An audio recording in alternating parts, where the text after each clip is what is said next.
તમારું સ્વાગત છે મારા કિચનમાં। આજે આપણે બનાવીશું એકદમ ટેસ્ટી અને ચટપટી એવી બાસ્કેટ ચાટ। અને આ ચાટ જે છે તે ઘરમાં બધાને જ બહુ જ પસંદ આવશે।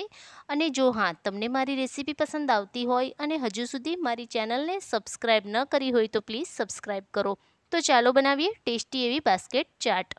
તો તેના માટે સૌપ્રથમ મેં અહીં 1 કપ જેટલા ચણા અને 1 કપ જેટલા મગ, તો કે આ બંને જે છે તે આપણે નોર્મલ ચાનો જે કપ હોય તે કપ ભરીને મેં લીધો છે। તો તે સૌપ્રથમ અહીં 5 થી 6 કલાક માટે પલળવા માટે મૂકી દીધા હતા। હવે એક કુકરમાં વધારાનું પાણી કાઢીને ચણા જે છે તે મેં નાખી દીધા છે અને તેની સાથે જ આપણે મગને આ રીતે બાફવા માટે નાખીશું। તો મગને અહીં એક સફેદ કપડામાં આ રીતે પોટલી વાળીને હું બાંધી દઈશ, એટલે મગ અને ચણા જે છે તે એકબીજા સાથે આ રીતે ભળી પણ નહીં જશે અને મગની ઉપરના જે ફોતરા છે તે એકદમ આ રીતે બફાશે એટલે તેમાંથી ઉતરી પણ નહીં જાય, એટલે કે મગ એકદમ સરસ રીતે બફાશે। તો મગને આ રીતે એક પોટલીમાં મેં બાંધી લીધા છે અને આ પોટલીને આપણે ચણા સાથે આ રીતે વચ્ચે જગ્યા કરીને તેની અંદર જ ચણાની સાથે જ બાફવા માટે મૂકી દઈશું।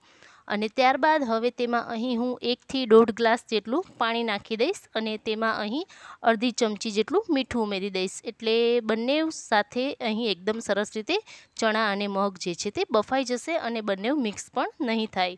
તો આ જ રીતે સૌપ્રથમ ચણા અને મગને મેં બાફી લીધા છે। તો આ જ રીતે આપણે ચણા અને મગને બાફવા માટે મેં અહીં 4 થી 5 જેટલી સીટી જે છે તે થવા દીધી છે। તો અહીં ચણા અને મગ બફાઈ રહ્યા છે ત્યાં સુધીમાં આપણે અહીં ખજૂર આમલીની ચટણી બનાવી લઈએ। તો તેના માટે એક તપેલીમાં 1 વાટકી જેટલો ઝીણો કટ કરેલો ખજૂર લીધો છે મેં અને તેમાં આપણે ચોથા ભાગની આમલી ઉમેરી દઈશું। તો અહીં ચોથા ભાગની આમલી જે છે તે મેં ઉમેરી દીધી છે અને તેમાં આપણે 1.5 થી 2 વાટકી જેટલું પાણી ઉમેરી દઈશું અને પાણી ઉમેર્યા બાદ હવે તેને આપણે મીડિયમ ગેસની ફ્લેમ રાખીને આપણે 15 થી 20 મિનિટ માટે આ રીતે ખજૂર અને આમલીને બોઇલ થવા દઈશું।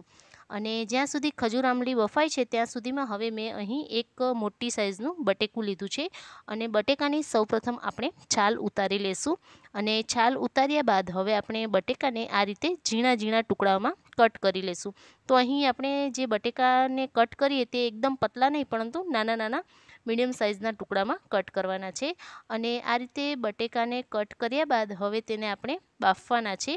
તો તેના માટે સૌપ્રથમ મેં અહીં એક તપેલીમાં નીચે પાણી લીધું છે અને તેની ઉપર આપણે આ રીતે એક ચાળણી મૂકી દઈશું અને ચાળણીમાં આપણે જે કટ કરેલા બટેકા રાખ્યા છે તે ઉમેરી દઈશું અને તેની ઉપર થોડું એવું મીઠું ભભરાવી દઈશું અને ત્યારબાદ તેને ઉપરથી ઢાંકી દઈશું અને આ બટેકાને આપણે 5 મિનિટ માટે હાઈ ગેસની ફ્લેમ પર થવા દઈશું, એટલે આ બટેકા જે છે તે એકદમ સરસ રીતે બફાઈ પણ જશે અને આ રીતે છૂટા છૂટા રહેશે।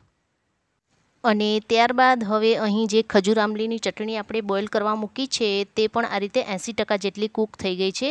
તો ત્યારબાદ હવે તેમાં આપણે ચોથા ભાગનો ગોળ જે છે તે અહીં ઉમેરી દઈશું અને ગોળને હવે ખજૂર આમલીની સાથે થોડીવાર માટે ઉકાળી લેશું, એટલે કે અહીં 1-2 મિનિટ માટે ખજૂર અને આમલીની સાથે આપણે ગોળને પણ અહીં ઉકાળી લેશું। તો આ રીતે ખજૂર આમલી અને ગોળની ચટણી જે છે તે અહીં બોઇલ થઈ ગઈ।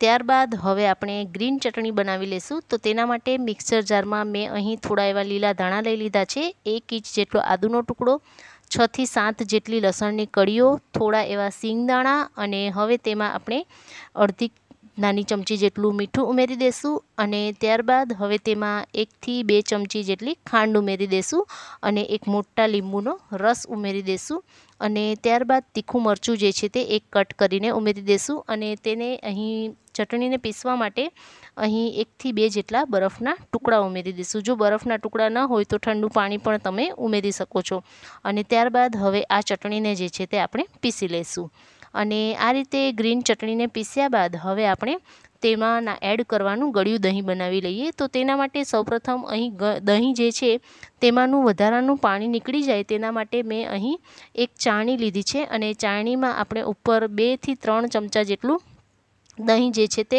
આ રીતે નાખીને તેને થોડીવાર માટે રહેવા દઈશું, એટલે તેમાંનું વધારાનું પાણી જે છે તે નીકળી જશે અને અહીં ચણા અને મગ જે છે તે પણ એકદમ સરસ રીતે બફાઈ ગયા છે અને મગ જે છે તે એકદમ આ રીતે અલગ જ રહ્યા છે, આપણે પોટલીમાં બાંધીને બોઇલ કરવા માટે નાખ્યા હતા એટલે। તો સૌપ્રથમ અહીં એક બાઉલમાં બાફેલા ચણા મેં લઈ લીધા છે 2 ચમચા જેટલા, અને બાફેલા મગ લઈ લીધા છે. અને ત્યારબાદ હવે આપણે જે બાફેલા બટેકા છે તે પણ તેમાં અહીં ઉમેરી દઈશું. અને ત્યારબાદ હવે તેમાં અહીં આપણે થોડા એવા લીલા ધાણા અહીં સુધારી દઈશું. તો લીલા ધાણાનું પ્રમાણ થોડું એવું વધારે રાખવું તો તેનો ટેસ્ટ જે છે તે ખૂબ સરસ આવે છે. તો આ રીતે થોડા એવા લીલા ધાણા તેમાં અહીં ઉમેરી દઈશું. અને ત્યારબાદ હવે તેમાં અહીં હું મસાલામાં 1 ચમચી જેટલું ધાણા જીરું પાવડર, થોડું એવું મીઠું, થોડું એવું લાલ મરચું પાવડર અને 1 નાની ચમચી જેટલો ચાટ મસાલો છે તે અહીં ઉમેરી દઈશ. અને આ બધા મસાલાને એકદમ સરસ રીતે મિક્સ કરી દઈશું. તો અહીં ચણા અને મગ આપણે બાફવામાં પણ મીઠું ઉમેર્યું છે, એટલે મીઠું થોડું ટેસ્ટ પ્રમાણે એટલે કે ટેસ્ટ કરીને ઉમેરવું. અને ત્યારબાદ હવે આપણે આ બધા મસાલાને એકદમ સરસ રીતે મિક્સ કરી દઈશું. તો અહીં બાસ્કેટ ચાટનો બેઝિક જે મેઇન મસાલો હોય તે અહીં રેડી થઈ ગયો છે. અને આ રીતે મસાલો બનાવ્યા બાદ હવે અહીં ગ્રીન ચટણી જે છે તેને પણ આ રીતે એકદમ સરસ રીતે મેં પીસી લીધી છે. અને અહીં ગ્રીન ચટણી જે છે તે પણ સરસ રીતે રેડી થઈ ગઈ છે.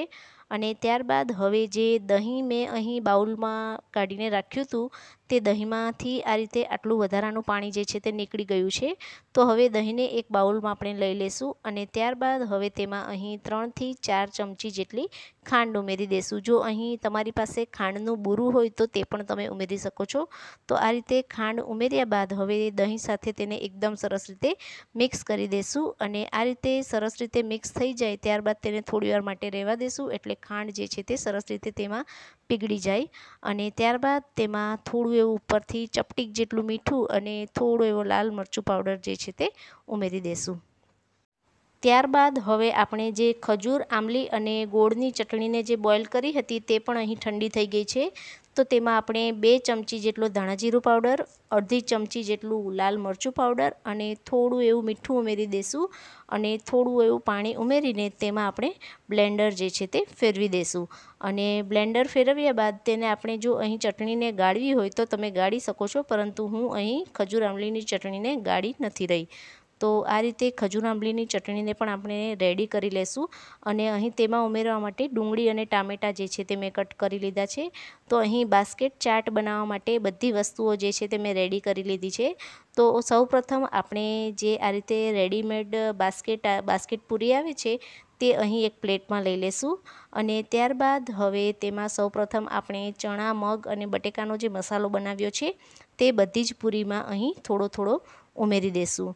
અને ત્યારબાદ હવે તેની ઉપર આપણે ગ્રીન ચટણી જે છે તે થોડી થોડી ઉમેરી દઈશું. અને ગ્રીન ચટણી ઉમેર્યા બાદ હવે તેમાં અહીં હું થોડી એવી ડુંગળી અને થોડા એવા ટામેટાં જે છે તે ઉપર આપણે ઉમેરી દઈશું. અને ત્યારબાદ હવે તેની ઉપર આપણે થોડો એવો ચાટ મસાલો જે છે તે સ્પ્રિંકલ કરી દઈશું. અને ચાટ મસાલો ઉમેર્યા બાદ તેમાં હવે આપણે ઉપરથી અહીં થોડું એવું ગળ્યું દહીં ઉમેરી દઈશું અને ખજૂર આમલીની ચટણી ઉમેરી દઈશું.